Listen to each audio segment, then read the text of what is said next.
नमस्कार दोस्तों, आप देख रहे हैं हॉरर स्टोरी डार्क। चलिए आज की कहानी की ओर बढ़ते हैं। ये कहानी एक रेल के टिकट चेकर आनंद की है। उस समय आनंद मध्य प्रदेश के भोपाल में रेलवे में कार्यरत थे। आनंद की भोपाल में नई नई पोस्टिंग हुई थी। वो अपने परिवार सहित भोपाल में ही शिफ्ट हो गया था। परिवार में उनकी पत्नी, एक बेटा और एक बेटी भी थी। आनंद को ट्रेन के साथ अक्सर बहुत दूर दूर तक जाना पड़ता था और ड्यूटी अक्सर रात को ख़त्म होती थी। एक बार आनंद ट्रेन के साथ भोपाल से बाहर गए हुए थे और ट्रेन के चलने में अभी टाइम था। स्टेशन पर बहुत भीड़ थी, लोग उतर चढ़ रहे थे। तभी आनंद की नज़र एक औरत पर पड़ती है। वो औरत आनंद को अजीब लगी। उसके बाल बिखरे हुए थे जो चेहरे पर लटक रहे थे। चेहरे पर थोड़ी चोट के निशान थे, कपड़े मैले थे और उसकी उम्र 30 से 35 साल के बीच में थी। वो औरत लगातार आनंद को ही घूर रही थी। आनंद को लगा कि यह औरत घर से दुखी है, इसलिए ऐसी हालत कर रखी है। कहीं यह औरत ट्रेन के नीचे मरने तो नहीं आई है। इस तरह के ख्याल आनंद के मन में आते हैं। तभी वो औरत आनंद की ट्रेन में ही चढ़ जाती है। आनंद को थोड़ी राहत मिली कि चलो ये मरना तो नहीं चाहती। ट्रेन चल पड़ी है, लेकिन आनंद उस औरत के बारे में ही सोच रहा है।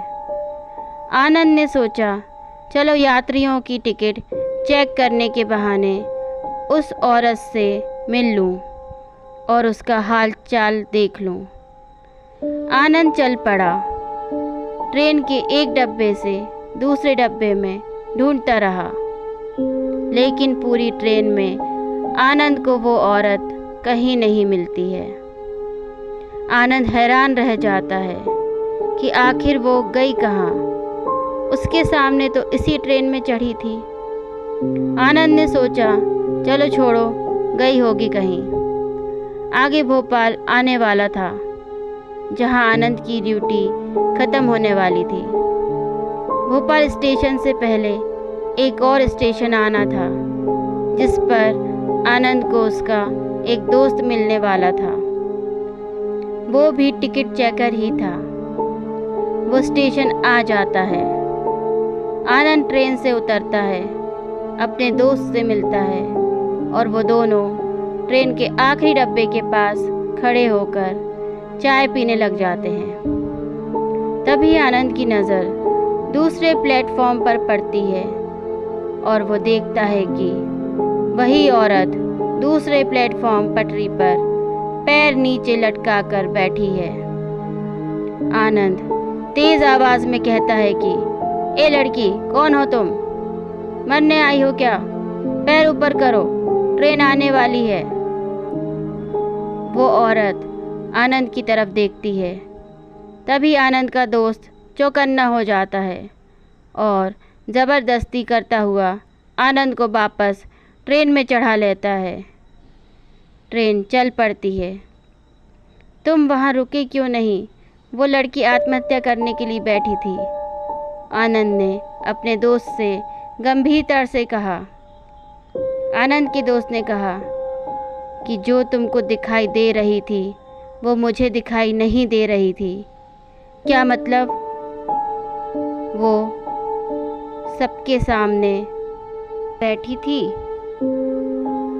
आनंद के दोस्त ने बताया कि वो औरत बस किसी किसी को ही दिखाई देती है। आनंद के दोस्त ने बताया कि बहुत पहले उस लड़की की ट्रेन के नीचे कटने से मौत हो गई थी। तब से वो लड़की इस रूट पर ही रहती है और किसी किसी को दिखाई भी देती है। आनंद को इस बार विश्वास नहीं हुआ। तभी भोपाल स्टेशन आ गया। आनंद और उसका दोस्त दोनों उतर गए और दोनों की ड्यूटी ख़त्म हो गई थी। दोनों स्टेशन से बाहर आने लगे। तभी आनंद को वो लड़की फिर से भोपाल स्टेशन पर प्लेटफॉर्म पर दूर खड़ी दिखाई दी और वो अब भी लगातार आनंद की तरफ ही देख रही थी। अब आनंद भी थोड़ा डर जाता है। वो अपने दोस्त को भी बताता है कि वो अभी भी दिखाई दे रही है, तो दोस्त उसको चुपचाप अपने पर चलने को कहता है। आनंद और उसका दोस्त रेलवे क्वार्टर के पास पास ही रहते थे। घर जाते वक्त आनंद का दोस्त कहता है कि पास में ही हनुमान जी का मंदिर है, कल ड्यूटी जाओ तब मंदिर में माथा टेक कर जाना। सुबह आनंद का दोस्त जल्दी ड्यूटी पर चला जाता है और आनंद ड्यूटी पर जाने से पहले मंदिर में जाना भूल जाता है और सीधा ड्यूटी पर चला जाता है। आनंद की ड्यूटी शुरू हो गई थी। ट्रेन चल पड़ती है। आनंद ट्रेन की बोगियों में टिकट चेक करता हुआ आगे बढ़ रहा था। तभी आनंद को पहली ही बोगी के सामने आखिर वो औरत अकेली बैठी हुई दिखाई दी। उसका चेहरा एक तरफ से जला हुआ था और उसकी आंखों में मोतियाबिंद की तरह सफ़ेद मानिया था। आनंद के पैरों तले ज़मीन खिसक गई। ये वास्तव में ही एक आत्मा थी। आनंद कुछ नहीं बोला और चुपचाप अगली बोगी में चला गया। उस ट्रेन में 40 बोगियां थीं और प्रत्येक बोगी में आनंद को वही औरत बैठी हुई दिखाई दी। आनंद बहुत ही डरा सहमा सिर्फ अपनी ड्यूटी ख़त्म होने का इंतज़ार करता रहा। वह लड़की लगातार उसका पीछा कर रही थी। जैसे तैसे आनंद की ड्यूटी ख़त्म हुई। वह ट्रेन से बाहर उतरा। उस समय रात के करीब 12:30 बज रहे थे। वह जल्दी जल्दी अपने घर की तरफ जाने लगा। अचानक उसको पीछे से किसी लड़की ने आवाज़ दी, आनंद। आनंद चौंक कर रुका, लेकिन उसने पीछे मुड़कर नहीं देखा, क्योंकि वह समझ चुका था कि ये आवाज़ उसी लड़की की आत्मा की है।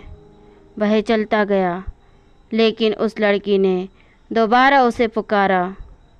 तब न जाने क्यों आनंद पीछे मुड़ गया और उस लड़की के पीछे चल दिया। कुछ दूर जाने के बाद आनंद के पैर में किसी पत्थर से ठोकर लगी और वह मुंह के बल गिरा। तभी उसे एहसास हुआ कि वह गलत रास्ते पर जा रहा था।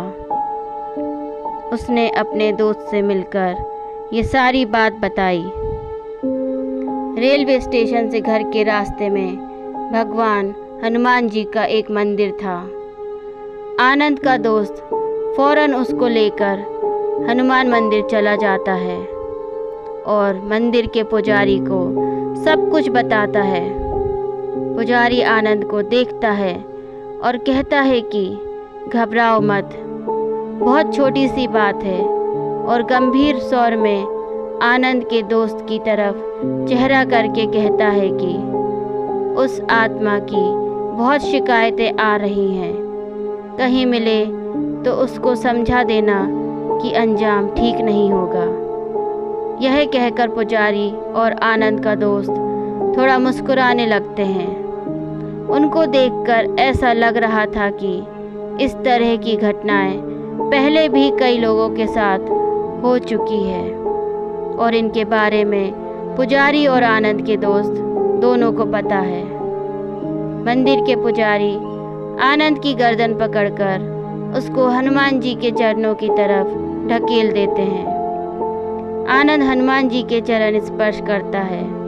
उसके बाद पुजारी आनंद को एक विभूति देता है और कहता है कि आज के बाद अगर वो कहीं दिख जाए तो उसको वहीं पकड़ लेना, और इतना कहकर हंसने लगता है। आनंद और उसका दोस्त अपने घर आ जाते हैं। उसके आनंद भोपाल में 4 साल तक रहा। कभी वो आत्मा दोबारा दिखाई नहीं दी। अब तो आनंद रेलवे से सेवानिवृत्त हो चुका है। यह कहानी उनकी बेटी ने हमें भेजी है। आपको कहानी कैसी लगी